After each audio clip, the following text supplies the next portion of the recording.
Shalom Aleichem, everybody. Hope all is well.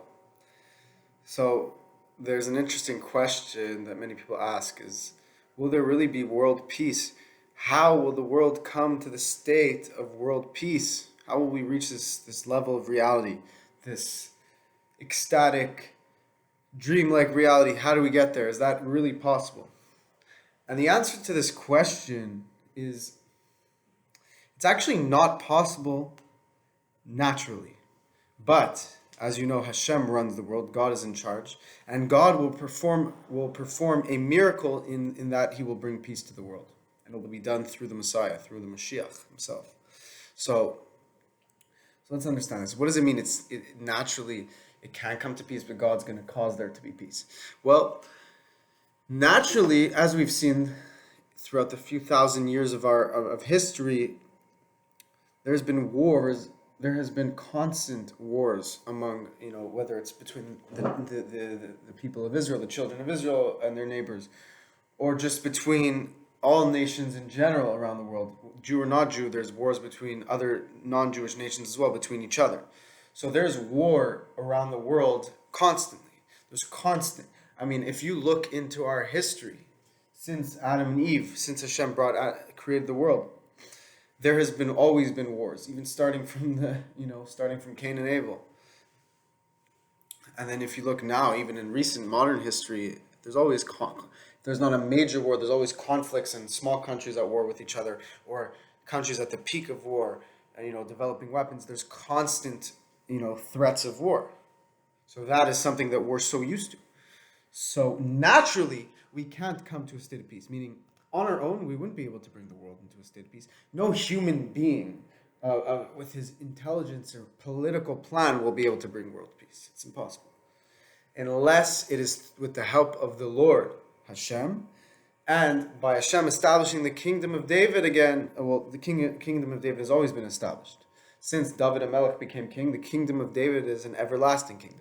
But when the Moshiach will be crowned, and there will be a new revelation of the kingdom of David, until then, a person cannot bring peace on his own. Only the Moshiach will bring peace, because he will do it in a way where we see that the whole world will know God. And this is prophesied in the book of Zechariah, where it says, "V'yadaita hayom shvat elavavecha ki Hashem Elokim b'shamayim ha'al me'aretz mitachad ein od."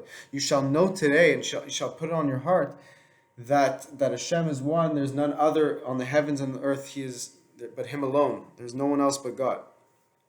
This is prophesied in the verse of Zechariah, that on that day the whole world will know that God is one. So what does it mean on that day? God is one. We know Hashem is one. We know there's nothing else but God. What does it mean that on that day the whole world will know that God is one? It means that, yes, it's true, there's many people already who are aware of the fact that there's nothing else but God. But there are also, unfortunately, people in this world who aren't conscious of that reality.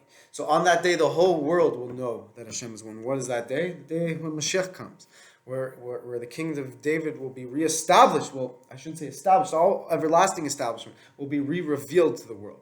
The Moshiach will be revealed to the world, and the whole world will see that there is a king of Israel who is a servant of the King of Kings, Hashem.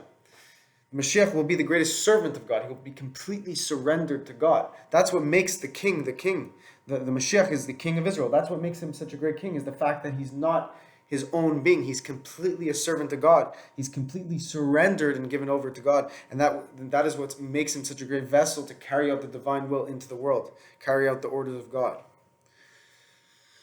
So this is a very beautiful idea, and it's important to know that we can take this a step further, that not only will there be peace in the world, and also this is prophesied in Isaiah, where it says, all of the nations, they will turn their swords into plowshares. This is one of the rare prophecies that talks about Mashiach directly, about how Mashiach, this leader, will come from the house of David, and he will inspire the world to turn their swords into plowshares, meaning all the nations will just turn their weapons into farming equipment or into scientific equipment for farming and peaceful manners, not for war. And this will be done by Mashiach. So we see a clear-cut prophecy that the Mashiach will come and inspire the world to turn away from war and turn over to God. So we see that this is a very novel idea, that while there have been many political leaders and many political ideologies and many world plans for peace, nothing has ever Nothing has ever materialized, has ever come into reality. It's always been these theoretical ideas. But in truth, no matter how great any political, theoretical idea is, the situation on the ground is just so far from that there's no way any great political idea can bring peace into the world, because you have so many nations at war with one another. So maybe this nation may find that political idea great, but then that could spark another war with someone who disagrees with that political idea. Whereas when Mashiach comes, it won't be a political idea. It will be a clear and obvious reality for all to see. It will be as clear as day for each and every person. Even the small child will have greater prophetic visions than Moses had. You understand that? That's serious stuff. We're saying that a small child in the days of Mashiach will have greater prophecy than Moshe. So clearly, then Mashiach, if a small child will have greater prophecy than the prophets, imagine what the Mashiach himself will be experiencing. So he will actually be able to carry out this divine will into the world and arouse the world to turn to God, and automatically, with that great awe of God that will be felt in the world, the great godly divine light that will shine forth throughout the entire world, automatically that will cause peace to come into reality, because when you see God in front of you, who will want to start a war with another person, with a human being, with the creation of God? When you realize that everything is the work of God's hand, that everything is one with God, how could you hurt one of God's creations?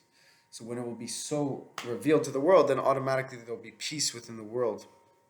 There's a beautiful idea to note, that to take this a step further, that just like there will be peace throughout the world, there will be peace within ourselves. As you know, there is a war going on within each and every one of us, the inner war, and that is the war between the godly soul and the evil inclination. We have two inclinations: the divine inclination, the godly inclination, nefesh elokis, and the nefesh Bahamas, an animal soul which has an evil inclination, known as the Yetzer Hara in Hebrew. And there's a constant battle, a war. The Alter Rebbe says it's like two kingdoms battling over a small town. It is a constant war and battle, an operation, military operation within our soul against our evil inclination.